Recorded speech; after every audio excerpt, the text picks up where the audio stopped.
yang dikeluarkan dari hartanya itu sangat sedikit, hanya 2,5%. 2,5%, sedikit sekali.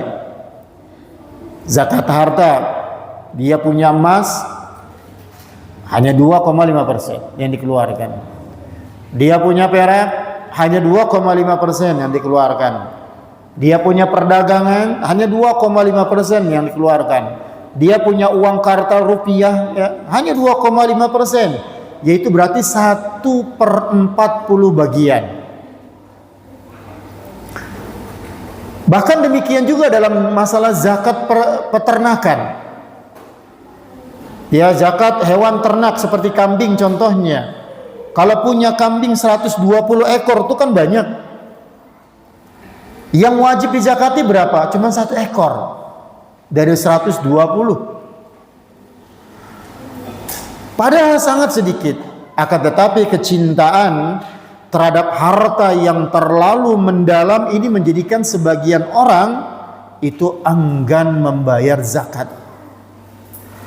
Kalaupun dia bayar zakatnya, sebagian orang ada yang enggak penuh membayarnya. Kalaupun dia penuh membayar zakatnya sesuai dengan ketentuan yang Allah telah tetapkan, seringnya dengan hati yang berat. Itu yang terjadi fenomena saat ini. Apalagi saat ini orang cinta dengan dunia, maka jadi hamba dunia.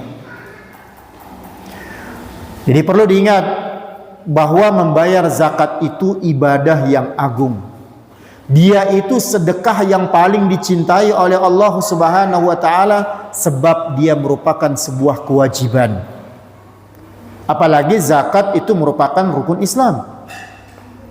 Di dalam hadits qudsi Allah Subhanahu wa taala berfirman, "Wa ma taqarraba ilayya 'abdi bi syai'in ahabba ilayya mimma aftaradtu 'alaihi." Tidaklah hambaku mendekatkan dirinya kepadaku dengan sesuatu yang melebihi kecintaanku dari yang aku wajibkan baginya. Jadi Allah paling cinta itu kalau seorang hamba itu melakukan yang paling wajib. Yang wajib itu yang paling Allah cinta. Dan ini menjadi dalil bahwasannya perkara yang wajib itu paling atau lebih dicintai oleh Allah Subhanahu wa taala dari perkara yang sunnah. Oleh karenanya jangan sampai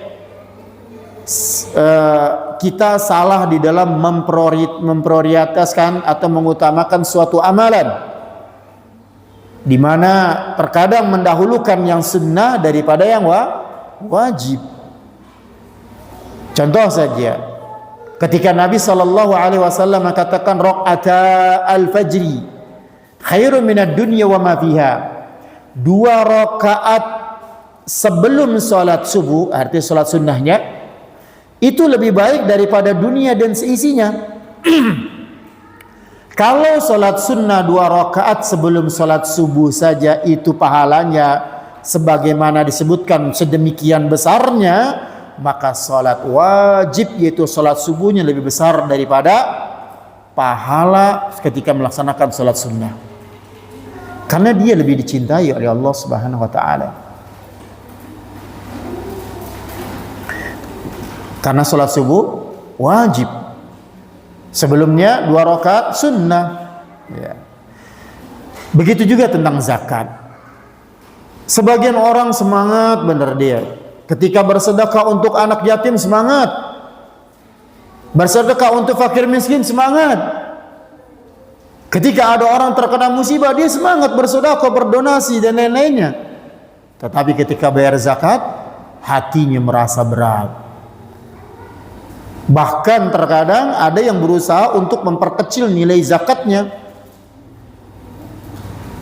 Dia menyikapi zakat seperti kayak bayar hutang jadinya. Padahal zakat adalah sedekah yang paling wajib dan yang paling teragung. Nah, dalam kitab ini Imam Az-Zahabi membawakan beberapa ayat suci Al-Quran dan beberapa hadis Nabi SAW tentang dosa besar tidak bayar zakat ini. Dalil pertama yang beliau sebutkan adalah surah Fussilat ya, dalam surah Fussilat ayat 6 dan 7. Beliau rahimahullah mengatakan, qala Allah Ta'ala wa wailul lil musyrikin alladzina la yu'tuna az-zakata wa hum bil akhirati hum kafirun. Celakalah orang-orang musyrik. Kemudian Allah sifati setelahnya dengan karakternya apa? Yaitu orang-orang yang tidak menunaikan zakat dan mereka ingkar terhadap kehidupan akhirat. Yang disebut siapa? Bukan muslim kan? Yang disebut ini musyrik. Kemudian sifatnya, ayat setelahnya disifati karakternya nggak bayar zakat, kan gitu ayatnya. Ini menunjukkan bahwa dosa tidak membayar zakat bahaya, atau bahayanya dosa yang tidak membayar zakat. Karena Allah menyatakan celakanya kaum musyrikin. Kenapa? Apa sebabnya? Allah sebutkan ayat setelahnya. Mereka enggak bayar zakat. Tentunya orang musyrik itu kan memang orang celaka. Orang musyrik itu memang orang yang celaka. Dan celaka yang menyebabkan celakanya orang-orang musyrik itu banyak sebabnya. Di antara sebabnya apa? Kesyirikan. Di antara sebabnya apa? Kekufuran. Akan tetapi ketika Allah mengkhususkan penyebutan sifat mereka dengan tidak membayar zakat pada surah Fussilat ini menunjukkan bahwasanya salah satu sebab utama, salah satu sebab ya, bukan berarti satu-satunya, tapi salah satu sebab utama orang-orang musyrik kenapa disebut dengan celaka, karena enggak bayar zakat. Allah bilang pakai wail. Di pembahasan tentang tidak mendirikan sholat yang lalu juga ada ya ayat yang bunyi wailul lil musallin. Dan kita sudah sebutkan bahwasanya para ulama berbeda pendapat tentang memaknai kata wail, yang semuanya pernyataannya celaka, pernyataan yang gak enak tafsirannya.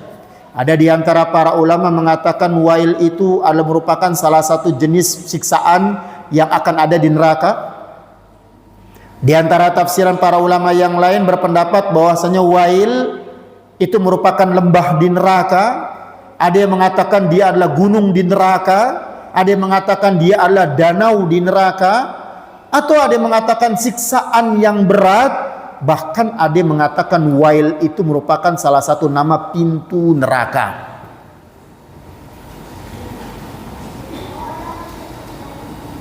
Pertanyaannya gini, orang-orang musyrik kan gak diwajibkan zakat kan gitu, kan musyrik namanya. Orang-orang musyrik dan orang-orang kafir memang tidak diwajibkan membayar zakat kecuali setelah masuk Islam. Namun ketika Allah sebutkan ini,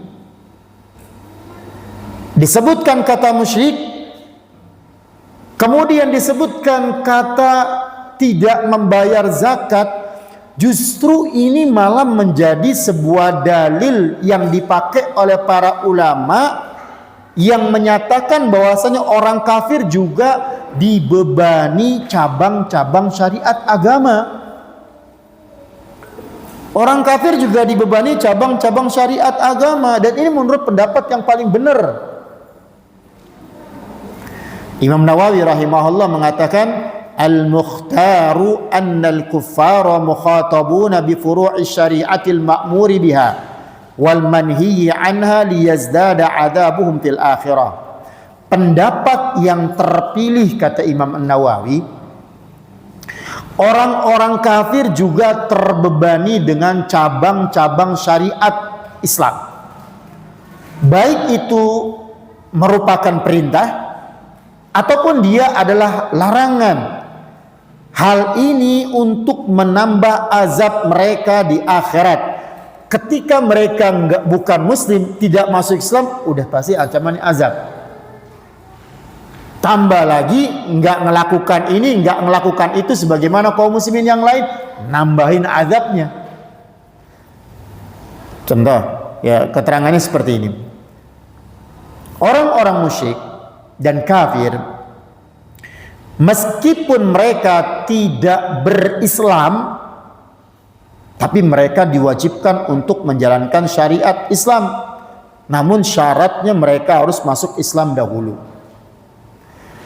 Jika mereka tidak menjalankannya, masuk Islamnya yang nggak jalankan, maka semakin banyak lagi dosa yang mereka lakukan. Nggak sholat, nggak zakat. Karena mereka juga dibebani syariat. Kalau kita diperintahkan sholat, orang musyrik juga diperintahkan sholat, orang kafir diperintahkan sholat. Kita diperintahkan zakat, orang kafir juga diperintahkan zakat. Itu pendapat yang paling benar. Hanya saja mereka baru bisa diterima zakatnya, baru bisa diterima sholatnya kalau mereka sudah masuk Islam dulu. Inilah yang kenapa Allah menyebutkan wailul musallin alladzina la yu'tuna zakah. Celaka orang-orang musyrik, wailul musyrikin, celakalah orang-orang musyrik yang mereka tidak menunaikan zakat. Orang musyrik kan kafir, gitu. Tapi kenapa Allah sifati setelahnya mereka tidak menunaikan zakat? Berarti menandakan cabang-cabang syariat Islam juga dibebankan kepada mereka sebagaimana itu dibebankan kepada kita sebagai seorang muslim. Jadi apa yang wajib bagi orang Islam diwajibkan juga bagi orang kafir maupun musyrik. Di antara kewajibannya yang pertama yang harus dilakukan oleh orang musyrik adalah memeluk agama Islam. Lalu baru dia jalankan kewajiban-kewajiban sebagaimana seorang muslim. Ketika mereka tidak mau memeluk agama Islam dan tidak juga menjalankan kewajiban-kewajiban sebagai seorang muslim, maka jadi semakin besar dosa mereka. Oleh karenanya ketika Allah menjelaskan tentang keadaan penghuni neraka di dalam surah Al-Muddathir, ma salakakum fi saqar, qalu lam naku minal musallin wa lam naku nut'imul miskin wa kunna nakhudhu ma'al khaidin wa kunna nukadzibu biyaumiddin hatta atana al-yaqin. Apakah yang memasukkan kamu ke dalam neraka Saqar? Mereka menjawab, kami dahulu tidak termasuk orang-orang yang mengerjakan sholat. Dan kami juga tidak memberi makan orang miskin. Dan adalah kami seringnya membicarakan yang batil bersama orang-orang yang membicarakannya. Dan adalah kami mendustakan hari pembalasan hingga datang kepada kami kematian. Jadi pada ayat ini, di antara sebab orang kafir mendapatkan azab pada hari kiamat adalah karena mereka tidak menjalankan syariat Islam.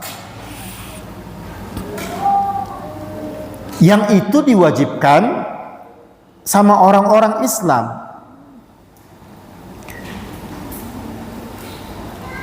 Tetapi orang-orang Islam sudah memeluk agama Islam, sedangkan orang kafir belum memeluk agama Islam. Orang Islam sholat, orang Islam sedekah, orang Islam bersedekah kepada orang miskin, orang Islam beriman kepada hari akhir, tapi orang kafir tidak sholat, orang kafir tidak bersedekah, orang kafir tidak juga beriman kepada hari akhir. Begitu juga tentang masalah membayar zakat. Jadi sudah seharusnya orang-orang kafir itu bayar zakat, tapi sebelum bayar zakat dia memeluk agama Islam. Karena mereka tidak memeluk agama Islam, maka akhirnya mereka tidak membayar zakat. Inilah menyebabkan azab mereka di hari kiamat kelak akan lebih dahsyat.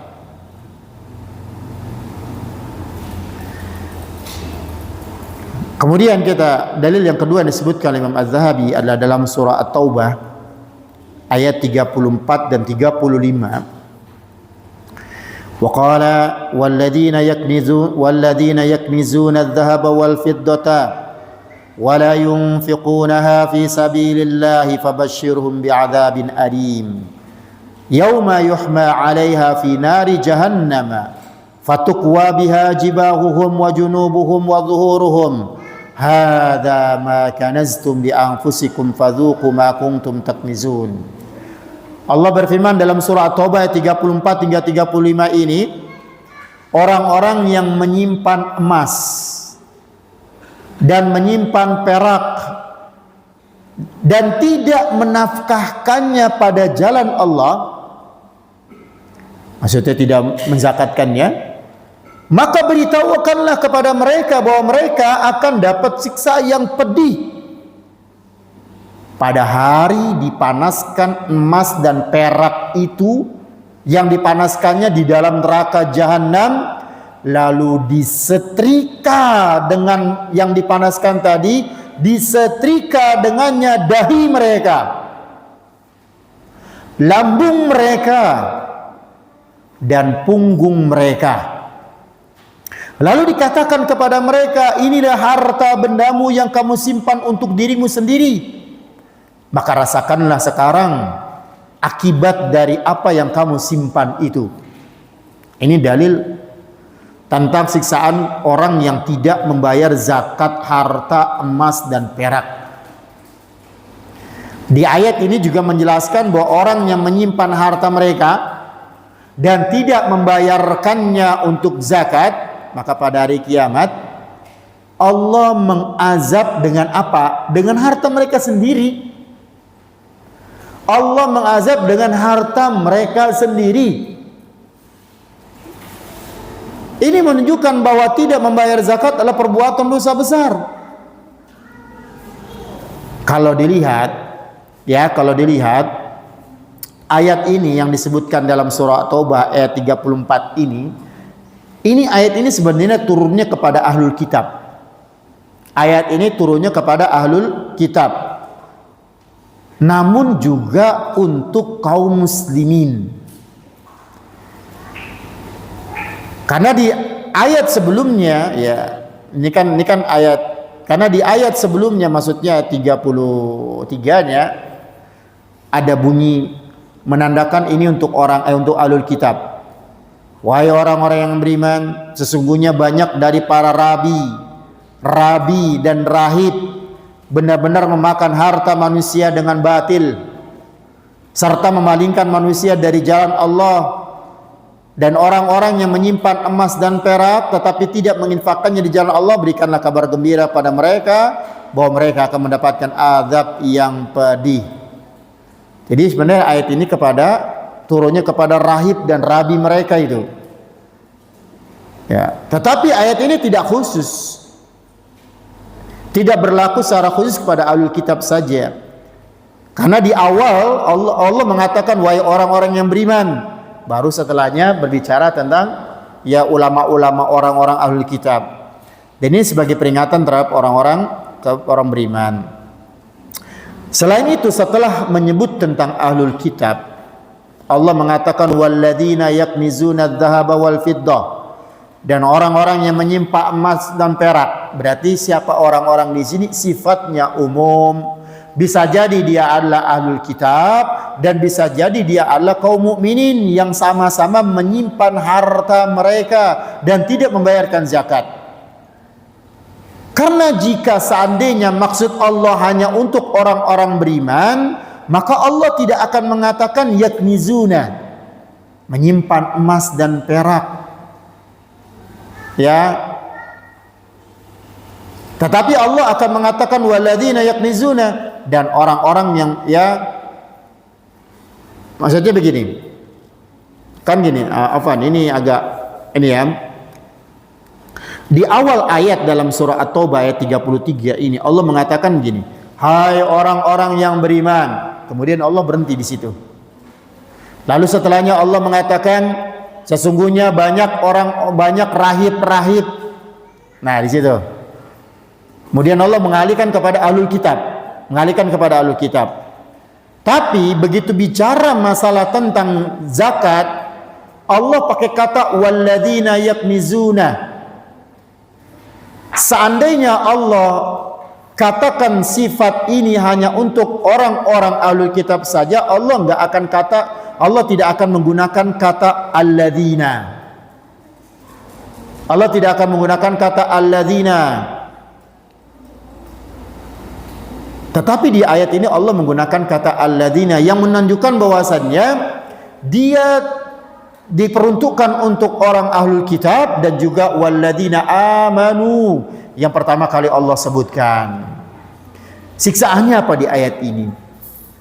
Siksaannya kai. Apa situ kai? Ya, kai itu dengan menempelkan logam yang panas pada anggota tubuh. Imam Al-Qurtubi pernah memberikan definisi al-kai.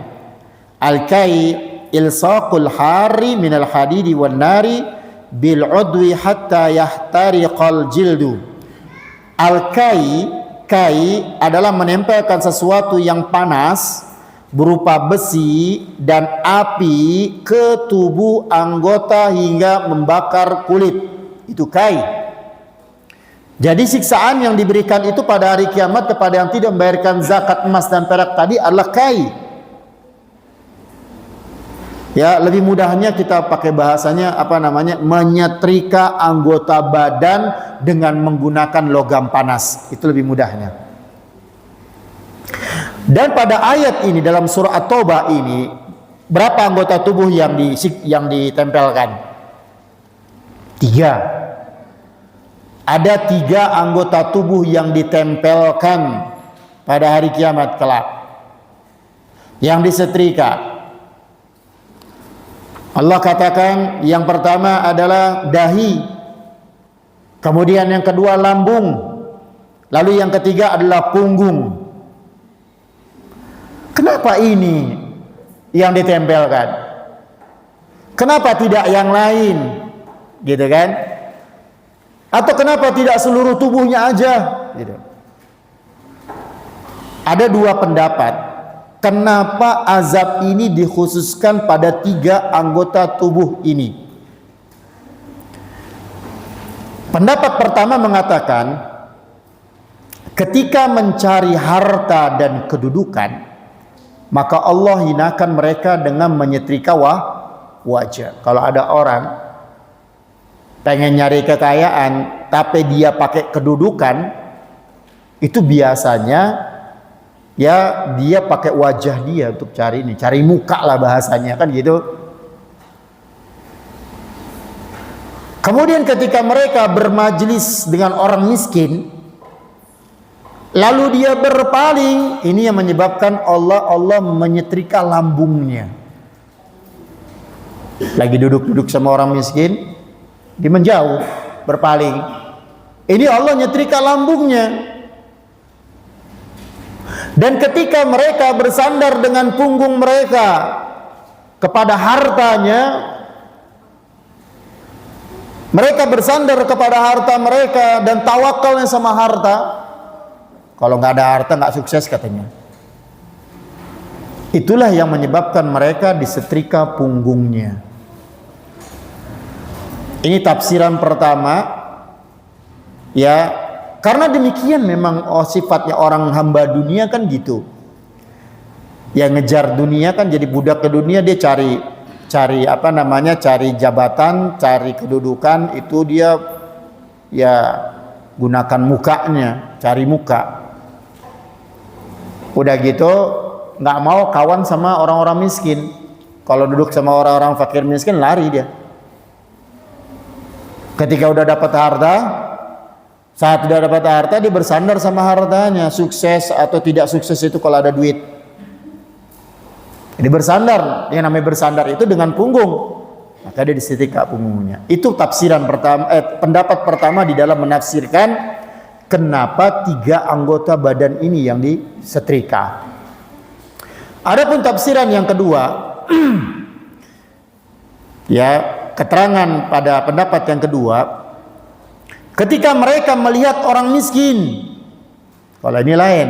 Ini ngelihat orang miskin. Sebab karena ngelihat orang miskin, tapi ngelihatnya sinis, ngerutkan keningnya gitu, mengerutkan dahinya, maka akhirnya dahinya ini yang disetrika gitu. Yang menyebabkan dahinya disetrika karena ini bentuk merendahkan orang miskin.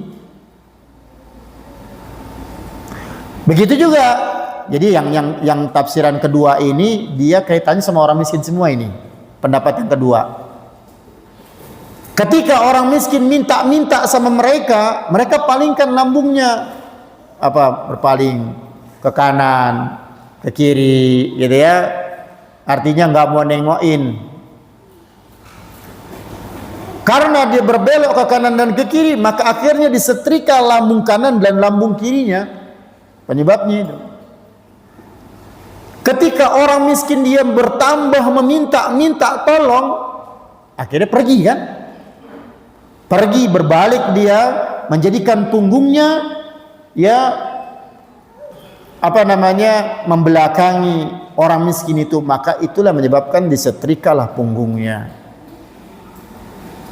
Itu dua tafsiran atau dua pendapat di dalam menafsirkan kenapa Allah siksa azab bagi orang yang tidak membayar zakat itu ditempelkannya pada 3 anggota tubuh, disetrikanya nanti dengan api neraka. Yang pertama kening, kemudian yang kedua lambung, kemudian yang ketiga punggung. Sebelum masuk kepada dalil berikutnya, ada ungkapan yang sangat bagus nih. Ini jadi pelajaran sama kita ini.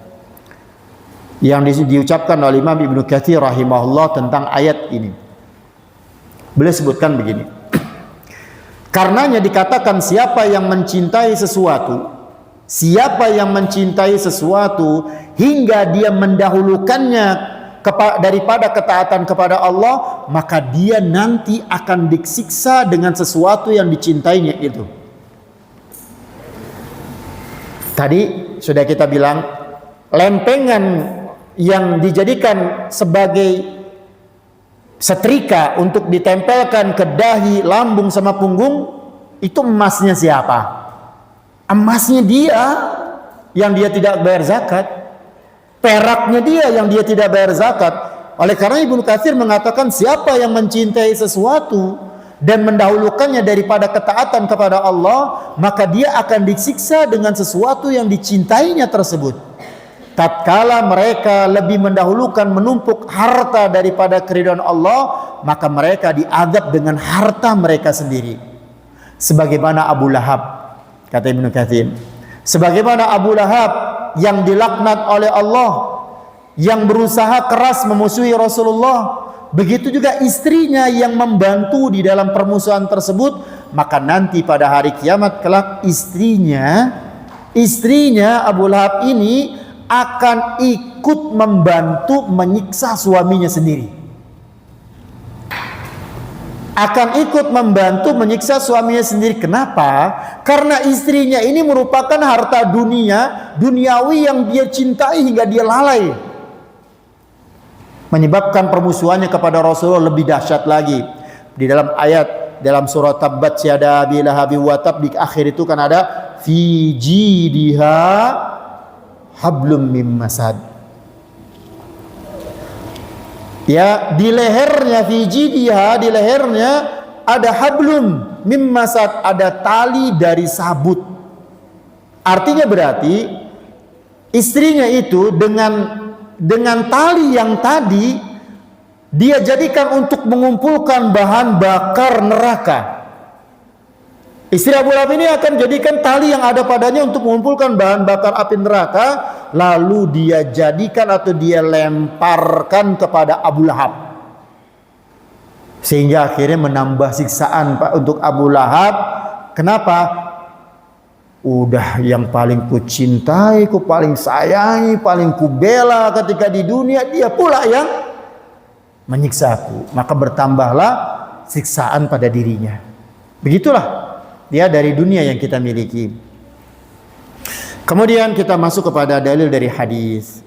Ini kemudian dari hadis Imam Az-Zahabi rahimahullah mengatakan bahwa Nabi sallallahu alaihi wasallam bersabda, "Ma min sahibi ibilin wala baqarin wala ghanamin la yuaddi minha zakataha illa butiha laha yaumal qiyamati biqa'in qarqarin tantahuhu biquruniha wa tatu'uhu bi akhfafiha kullama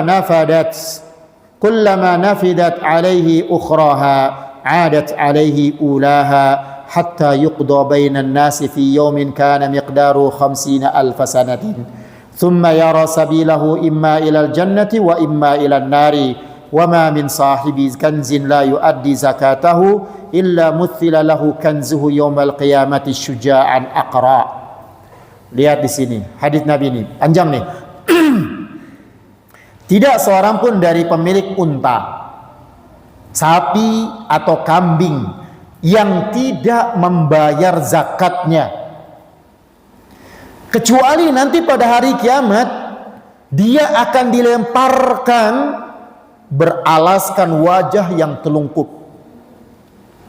Pada hari kiamat dia akan tersungkur dengan wajahnya ke tanah pada suatu dataran yang luas. Di mana tuh?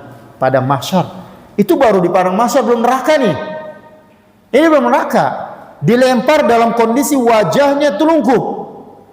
Lalu ketika sudah telungkup begitu, tersungkurlah, datanglah hewan-hewan ternaknya yang dahulu yang tidak dia bayarkan zakatnya. Dan hewan-hewan itu akan menanduknya serta menginjak-injaknya.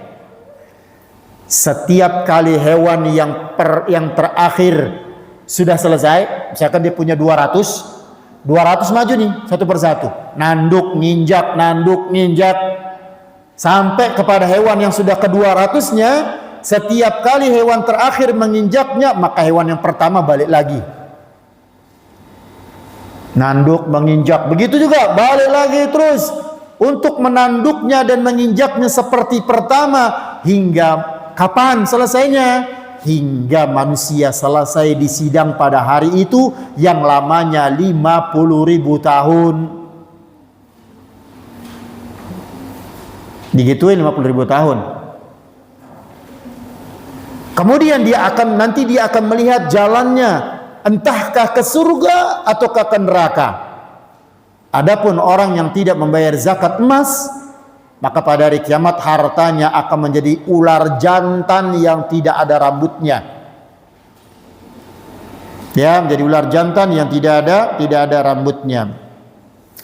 Jadi dalam hadis ini yang diriwayatkan oleh Imam Muslim ini, hewan-hewan dahulu yang dipelihara, yang dimiliki oleh manusia tapi tidak dibayarkan zakatnya, maka kelak nanti akan datang dan dikumpulkan pada hari kiamat di padang mahsyar. Sekali lagi ya, di padang mahsyar untuk menyiksa. Berarti siksaan itu sudah ada sebelum masuk ke dalam neraka. Jadi hadis ini, dalam hadis yang panjang ini ada beberapa faedah yang bisa kita ambil.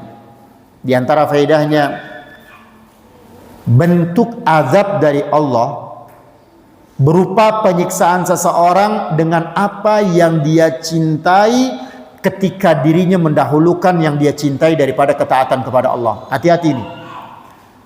Sukanya apa? Mobil. Dia cintai mobil hingga lebih cintai daripada ketaatan. Nanti mobilnya itu akan menjadikan siksaan untuknya. Apa yang dicintai? Wanita. Begitu juga wanita. Sebagaimana terjadi pada Abu Lahab. Itulah yang diungkapkan oleh Ibnu Katsir tadi. Kemudian faedah yang kedua pada hadis ini, azab yang didapat sama orang yang punya hewan ternak tapi dia nggak bayarkan zakat yang diceritakan pada hadis ini azab ini disebut dengan siksaan pembuka. Siksaan pembuka itu masih di padang mahsyar hingga nanti semua manusia selesai sidang. Berapa lama tadi? 50.000 tahun ditanduk sama hewan sendiri, diinjak-injak sama hewan sendiri. Itu sebelum mendapatkan siksaan nanti di neraka. Jadi ini bentuk sisaan yang sangat lama, ikhwan wa akhwat fillah. Hingga para ulama menjelaskan bahwa proses manusia saat dibangkitkan dari kuburnya lalu dikumpulkan di padang mahsyar hingga melewati sirat, ya, dari mulai dibangkitkan ke dari kubur sampai kepada melewati sirat, jembatan itu prosesnya lamanya 50.000 tahun. Kita aja hidup di dunia antara 60 hingga 70 tahun. Allah berfirman, ta'arujul malaikatu warruhu ilaihi fi yawmin kana miqdaru 50 alf sanah. Para malaikat dan ruh yaitu Jibril naik menghadap kepada Allah dalam hari yang kadarnya 50.000 tahun, maksudnya pada hari kiamat. Jadi seseorang harus melewati banyak tahapan hingga akhirnya masuk ke dalam surga, hingga masuk ke dalam neraka. Ketika para manusia disidang oleh Allah dan dia adalah orang-orang yang tidak membayar zakat, itu disiksa terlebih dahulu hingga manusia selesai disidang oleh Allah Subhanahu wa taala. Faedah yang ketiga, orang yang tidak membayar zakat pada hadis ini boleh jadi merupakan yang paling terakhir nanti disidang. Gitu kan?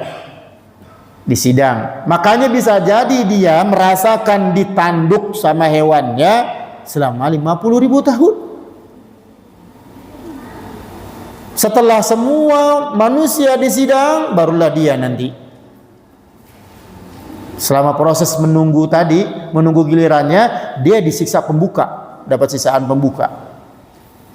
Kemudian di hadis ini juga ada faidah keempat. Nabi tadi sempat bilang summa yara sabilahu imma ila jannati wa imma ila nar. Kemudian setelah dia disidang, nanti dia akan diperlihatkan jalannya dia. Apakah jalannya dia ke neraka ataukah jalannya dia ke surga?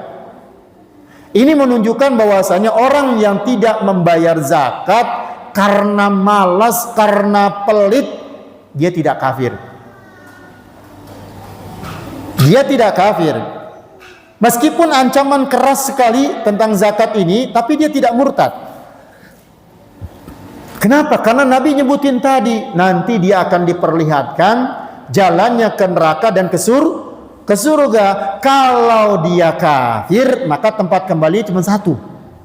Neraka. Nggak perlu diperlihatkan surga. Nggak perlu diperlihatkan jalan menuju surga. Tetapi hadis ini menunjukkan bahwa masih ada kemungkinan bahwa Allah akan memaafkan. Maka dia diperlihatkan jalan menuju surganya. Sehingga tempat kembalinya nanti tetap ke dalam surga. Karena dia muslim, kalaulah dia masuk ke dalam neraka adalah untuk menyelesaikan dari kesalahan-kesalahannya, nanti ujung-ujungnya tetap dia masuk ke dalam surga, ya. Kecuali bagi yang tidak bayar zakat karena dia mengatakan zakat tidak wajib atau mengingkari kewajiban. La yakhafidin azani Allah iyyakum. Dalil yang berikutnya yang bisa jadi ini menjadi dalil terakhir yang kita bahas adalah tentang perkataan Abu Bakar. وقد قاتل أبو بكر الصديق مانع الزكاة وقال والله لو منعوني عناقا كانوا يؤدونها إلى رسول الله صلى الله عليه وسلم لقاتلتهم على منعها. Kata Abu Bakar, demi Allah, kalaulah mereka enggan membayar zakat dengan seekor anak kambing, padahal anak kambingnya pun anak kambing betina, berarti menunjukkan sesuatu benda yang kecil, ya, yang dahulu pernah mereka menyerahkannya kepada Rasulullah, tapi mereka hari ini enggan, sungguh aku akan memerangi mereka karena sikap enggannya mereka. Kita tahu di masa pemerintahan Abu Bakar, setelah wafatnya Nabi SAW, muncul orang-orang yang enggan membayar zakat. Lalu Abu Bakar bertekad untuk memerangi mereka. Akan tetapi Umar bin Khattab radhiyallahu anhu memandang bahwa iya mereka itu kan nggak boleh perangi. Mereka itu nggak boleh perangi. Kenapa? Karena mereka masih sholat. Jadi Umar bin Khattab nggak setuju kalau mereka itu diperangi karena mereka masih sholat. Tapi Abu Bakar tetap bersikeras untuk memerangi mereka. Hingga akhirnya Abu Bakar mengatakan ini, demi Allah, seandainya mereka enggan menunaikan dariku walau hanya satu ikatan yang dahulu pernah mereka serahkan kepada Rasulullah, tapi hari ini mereka enggan, niscaya aku akan memerangi mereka karena mereka menahan dari menunaikan zakat. Dalam riwayat yang lain begitu juga, ya. Jadi Abu Bakar mengkiaskan orang yang enggan membayar zakat dengan orang yang meninggalkan sholat. Itu alasan Abu Bakar. Kalau orang yang nggak sholat saja berhak diperangi, maka begitu juga orang yang nggak bayar zakat. Itu di benaknya Abu Bakar. Itu pemahaman Abu Bakar. Sehingga beliau mengatakan, wallahi la uqatilanna man farraqa baina salati wa zakati fa inna zakata haqqul mal. Demi Allah, sungguh aku benar-benar akan memerangi siapa saja yang membedakan antara salat dan zakat. Kalau salat nggak boleh tinggalkan, kalau zakat boleh. Aku akan perangi, kata Abu Bakar, karena sesungguhnya zakat itu adalah haknya harta. Akhirnya Pak Umar bin Khattab, sebelum kita tutup, Umar bin Khattab yang tadi nggak setuju, ya, mengatakan wallahi ma huwa illa an ra'aitullaha qad syaraha sadra Abi Bakar lil qital fa'araftu annahu al-haq. Sungguh demi Allah, aku meyakini bahwa Allah telah menunjukkan Abu Bakar untuk memerangi mereka, dan aku pun meyakini bahwa sikap Abu Bakar itu adalah kebenaran. Baru rujuklah akhirnya Umar bin Khattab radhiyallahu anhu dengan sikap ya Abu Bakar demikian. Demikian insyaallah nanti kita lengkapi syarah dari hadis yang terakhir yang barusan kita jawab. Ya, kita bacakan setelah salat Isya nanti. Wassallallahu wasallam ala Muhammad wa ala alihi wa sahbihi wa man tabi'ahum bi ihsanin ila yaumil din. Kita tutup terlebih dahulu. Wassalamualaikum warahmatullahi wabarakatuh.